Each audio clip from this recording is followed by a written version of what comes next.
Bienvenue sur ma chaîne « Et si c'était moi ?» En 2018, j'ai eu l'opportunité de participer à un programme de formation animé par Gregg Braden intitulé « Conçu pour s'épanouir ».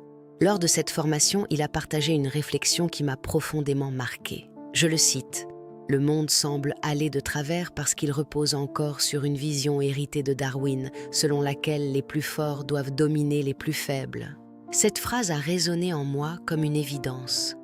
Elle m'a amené à une réflexion simple, mais essentielle. Et si, en tant qu'êtres humains, nous avions perdu la capacité de nous mettre réellement à la place de l'autre?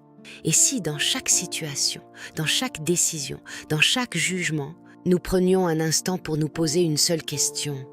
Et si c'était moi? Et si c'était moi qui vivais cela? Et si c'était moi à qui l'on faisait ceci ou cela? Peut-être qu'en prenant ce court moment d'introspection, nos choix seraient différents, nos décisions plus justes, nos actions plus humaines et même nos pensées plus conscientes. Et si c'était moi?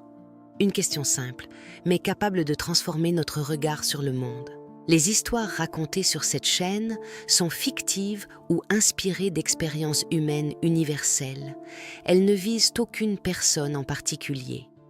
Toute ressemblance avec des situations, des expériences ou des individus réels est purement fortuite. Encore une fois, bienvenue sur ma chaîne « Et si c'était moi ?»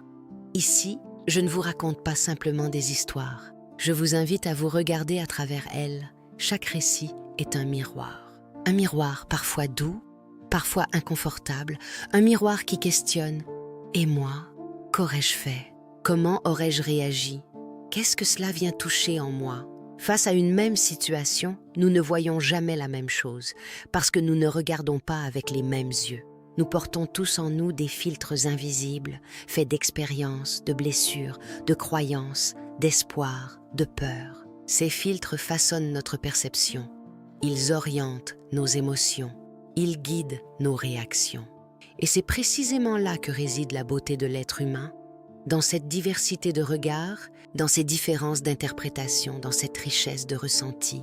Alors ici, je ne cherche pas à dire qui a raison ou qui a tort, je cherche à ouvrir un espace de réflexion, un espace d'introspection, un espace où l'on ose se demander « et si c'était moi ?»